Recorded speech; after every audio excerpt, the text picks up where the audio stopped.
Welcome back to Face the State. I'm Ariana Bennett. Thank you for staying with us. Well, just about everyone with an email account has seen those emails, the ones that claim you won a prize from a contest you didn't enter, or maybe they say they're from a Nigerian prince who wants to give you money.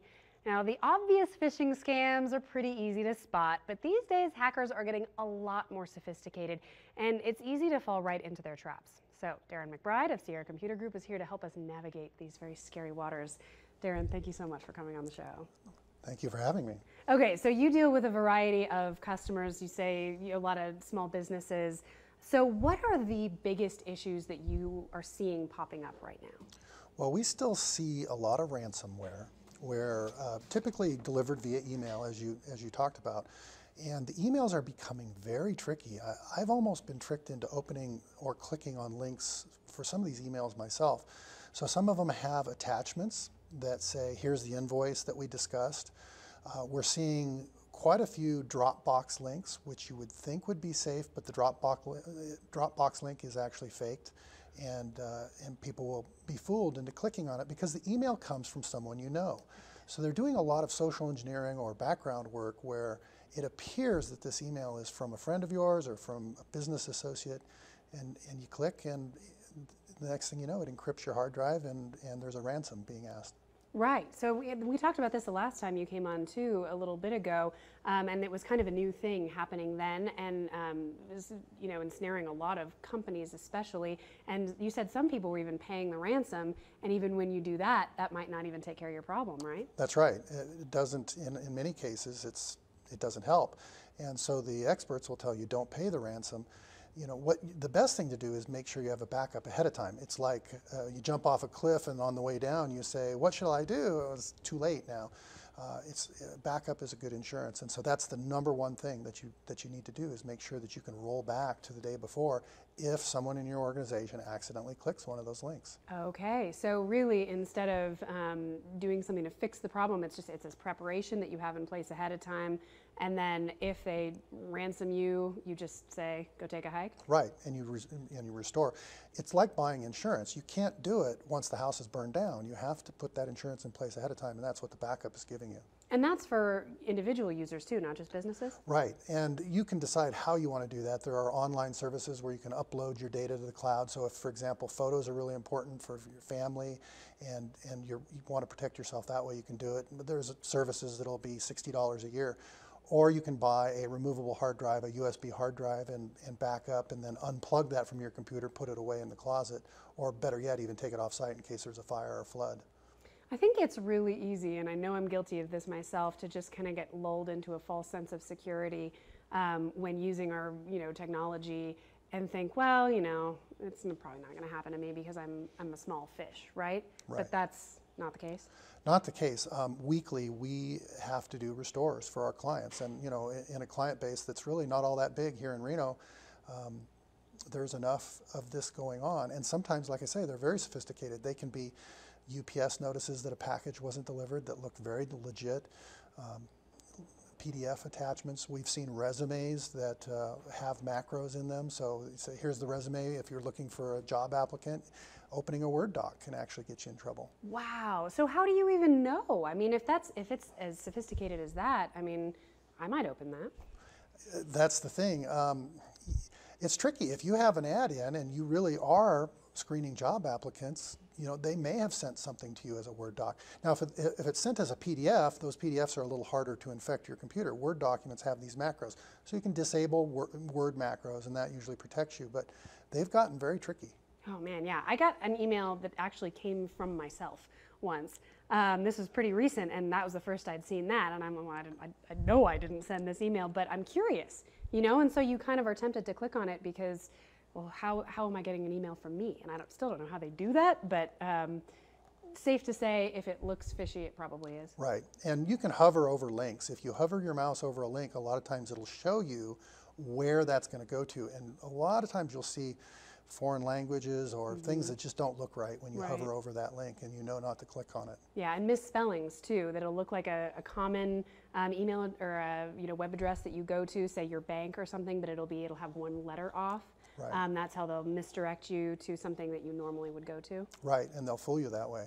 And emails are obviously the biggest vector for individual hacks and attacks, but as the Equifax scenario that rolled out in the last few weeks, there's nothing as consumers that we did wrong. Right. But almost every one of us have had our Social Security numbers, our date of birth stolen through that Equifax attack, and that's going to be out there for the rest of our lives. I mean, my Social Security number is compromised, 143 million Americans, and I don't know anybody who doesn't go to Equifax.com and put in their name to find out if they're part of the attack that hasn't been affected. It's pretty much everybody with credit. Yep, I did it, and I also am affected, and there was definitely that moment for me of, oh my gosh, like is my identity going to be stolen, and am I going to have to worry about this for the rest of my life?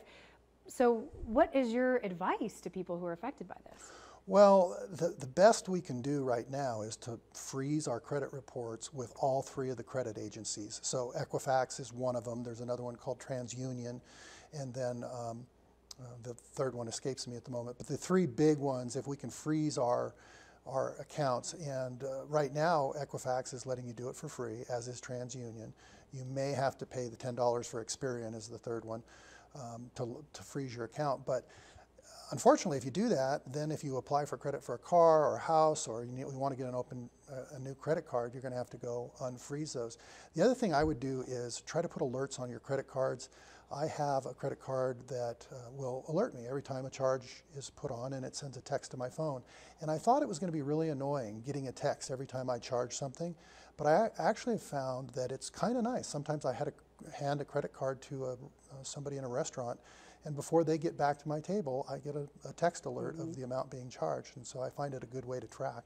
Yeah, I get those as well, and I felt exactly the same way. Like the first few times I was like, oh, that's irritating. I don't know how to get rid of that. But then now it's just a normal part of the experience, and it is reassuring to know that if the card is being used at all, you will know about it right away, and you can get on top of it right away. Right, and I think that's what we're going to have to do for the rest of our lives. I mean, if the government was really on it, I feel like they should be talking right now about rolling everybody's Social Security numbers. You know, if a credit card gets compromised, they roll the number. Your balance goes forward to your new card. It's not a big deal. It's one phone call. Only 250 people managed to change their Social Security numbers last year. It takes a really big effort to change a Social Security number. But when you think about your name, my name, associated date of birth, and Social Security number all being compromised, what's likely to happen is that these people who grabbed these 143 million names are going to sit on it for 4 or 5 years before they use it. And so it's just like stealing a valuable painting. Everything's hot right now. They're not going to do anything now. We might freeze our accounts. We might get complacent, and then this could rear its ugly head years down the line. Boy, I didn't even know you could change your Social Security number. That's really interesting. Okay, so we just have a couple minutes left.